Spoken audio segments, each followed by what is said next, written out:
Hello friends, fish Hunter വീഡിയോയിലേക്ക് നിങ്ങൾക്ക് എല്ലാവർക്കും സ്വാഗതം. ഇന്ന് നമ്മൾ സംസാരിക്കുന്നത് ഫൈറ്റർ ഫിഷിനെ കുറിച്ചാണ്. കുട്ടികൾക്ക് വളരെ സുപരിചിതമാണ് ഫൈറ്റർ ഫിഷ്. മുതിർന്നവർക്ക് അത്ര സുപരിചിതമായിരിക്കില്ല, എന്തെങ്കിലും അറിയായിരിക്കും. വളരെയധികം വിജയസാധ്യതയുള്ള ഒരു അലങ്കാര മത്സ്യകൃഷിയാണ് ബേറ്റ ഫിഷ് അല്ലെങ്കിൽ ഫൈറ്റർ ഫിഷിൻ്റെ ബ്രീഡിങ്ങും അതുപോലെ തന്നെ സെയിലും. നന്നായിട്ട് തന്നെ അത് കുട്ടികൾക്കറിയാം. അതിനെക്കുറിച്ച് പല വെറൈറ്റികളുണ്ട്. അത് വളരെ പ്രചാരത്തിലേറി വരുന്നു. എന്നാൽ അതിൻ്റെ പരിചരണം നമ്മൾ നന്നായിട്ട് പഠിക്കേണ്ടതുണ്ട്. പലപ്പോഴും ഫിഷ് വളരെ ചെറുതായതുകൊണ്ട് അതിനെ ഒരു ചെറിയ പാത്രത്തിലിടാനാണ് ശ്രമിക്കുന്നത്. എന്നാൽ ഫൈറ്റർ ഫിഷിനെ എങ്ങനെ സൂക്ഷിക്കണം, എത്ര ലിറ്റർ വെള്ളത്തിൽ വളർത്തണം, വാട്ടർ ടെമ്പറേച്ചർ എന്തായിരിക്കണം, തീറ്റ രീതി എങ്ങനെയാണ്, ഇങ്ങനെയുള്ള വിശദാംശങ്ങളിലേക്ക് നമുക്ക് വരാം.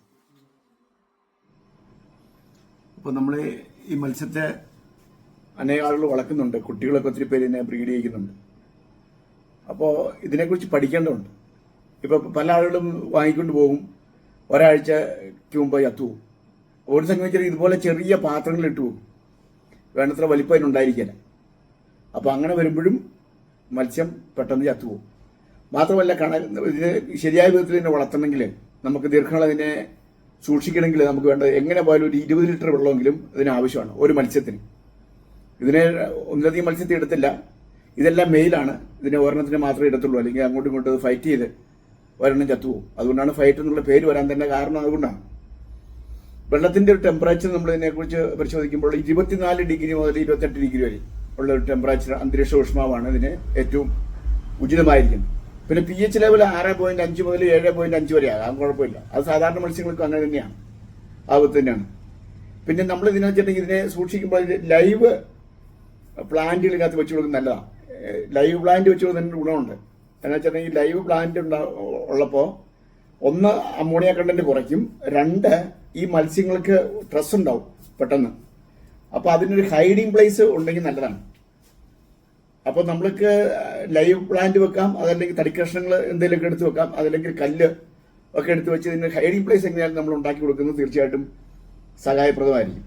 പിന്നെ നമ്മൾ ഇതിന് പ്രോട്ടീൻ കൊടുക്കുമ്പോഴേ, തീറ്റ കൊടുക്കുമ്പോൾ പ്രോട്ടീൻ കണ്ടന്റ് ഹൈ ആയിട്ടുള്ള തീറ്റകൾ വേണ്ടി കൊടുക്കാനായിട്ട്. ഇപ്പോൾ ഇതൊക്കെ എന്ന് പറഞ്ഞിട്ടുണ്ടെങ്കിൽ അതിനുവേണ്ടി പ്രത്യേകിച്ച് ഉള്ള തീറ്റകളാണ് ഇത്. അതിന് വേണ്ടിയിട്ട് ഡിസൈൻ ചെയ്തിരിക്കുന്ന പ്രത്യേകം തീറ്റയാണ് ഇത്. ഉണ്ടോ?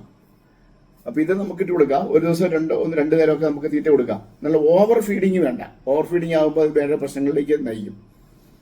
കാരണം അത് വേറെ പ്രശ്നം ഉണ്ടാകാൻ സാധ്യതയുണ്ട്. പിന്നെ സംഗതി നമ്മൾ ഒരു പ്രാവശ്യം ഈ വെള്ളം ചേഞ്ച് ചെയ്യുന്നതിനെ കുറിച്ച് വരുമ്പോൾ നമ്മൾ ഈ ഫ്രീക്വൻ്റ് ആയിട്ട് മാറേണ്ട ആവശ്യമില്ല. ഒരു ആഴ്ചയിൽ ഒരു 2 പ്രാവശ്യം നമുക്ക് വെള്ളം ചേഞ്ച് ചെയ്യാം. അതെല്ലായ്പ്പോഴും ഉചിതമായ സംഗതി. നല്ലൊരു ഫിൽട്ടർ സംവിധാനത്ത് ഉണ്ടെങ്കിൽ നല്ലതാണ്. ഈ വെള്ളം ചേഞ്ച് ചെയ്യുമ്പോൾ പൂർണ്ണമായിട്ട് വെള്ളം ചേഞ്ച് ചെയ്യരുത്. അതിൻ്റെ ഒരു പകുതി വെള്ളം ചേഞ്ച് ചെയ്തിട്ട് പകുതി വെള്ളം പിന്നീട് കുറച്ച് സമയം കഴിഞ്ഞിട്ട് ചേഞ്ച് ചെയ്യുന്നതായിരിക്കും നല്ലത്. പിറ്റേ ദിവസമായിട്ട് ചേഞ്ച് ചെയ്യായിരിക്കും നല്ലത്. അങ്ങനെ അപ്പോൾ ഒറ്റ ടൈമിൽ നമ്മൾ പൂർണ്ണമായിട്ട് വെള്ളം ചേഞ്ച് ചെയ്യുന്നതിനേക്കാൾ നല്ലത്, മത്സ്യത്തിൻ്റെ ഹെൽത്തിന് നല്ലത്, നമ്മൾ 2 പ്രാവശ്യമായിട്ട് വെള്ളം പകുതിച്ചായിട്ട് ക്ലീൻ ചെയ്യുന്നതാണ്. പിന്നെ ഈ അക്വേറിയം വളരെ വൃത്തിയായിട്ട് നമ്മൾ സൂക്ഷിക്കേണ്ടതുണ്ട്. അതാണ് ഒരു പ്രധാനപ്പെട്ട കാര്യം. അപ്പോൾ ഇത് ഈ മത്സ്യത്തിന് ബ്രീഡിങ് വളരെ രസകരമായ സംഗതിയാണ്. അപ്പോൾ അതിനെക്കുറിച്ച് നമ്മൾ പഠിക്കേണ്ടതുണ്ട്. വെറുതെ ഒരു ആണിനെയും പെണ്ണിനെയും അങ്ങനെ ഒന്നിച്ച് കൊണ്ടിട്ടിരുന്നെങ്കിൽ അതിന് ബ്രീഡാവുമെന്ന് വിചാരിക്കരുത്. അതിനൊരു ടൈമിംഗ് ഉണ്ട്. മാത്രമല്ല അതൊരു പ്രത്യേക സമയത്ത് മാത്രമേ നമ്മൾ ഇണ ഇറക്കാൻ പാടുള്ളൂ. അതിന് ചില സിംറ്റംസും കാര്യങ്ങളൊക്കെ വരുന്നുണ്ട്. എങ്ങനെയാണ് നമുക്കത് ആൺമത്സ്യം അതിൻ്റെ സിംറ്റംസ് കാണിക്കുന്നത് എങ്ങനെയാണ് എന്നുള്ള സംഗതികളൊക്കെ നമ്മൾ പഠിക്കേണ്ടതുണ്ട്. അപ്പോൾ അതിനെക്കുറിച്ചുള്ള കൂടുതൽ വിശദാംശം നമുക്ക് വേറെ സമയത്ത് മറ്റൊരു വീഡിയോ ആയിട്ട് പങ്കുവയ്ക്കാം. അപ്പോൾ ഏതായാലും ഇത് വളരെ വളർന്നുകൊണ്ടിരിക്കുന്ന ഒരു വലിയൊരു വ്യവസായമായിട്ട് മാറിയിട്ടുണ്ട് ഈ അലങ്കാര മത്സ്യകൃഷി.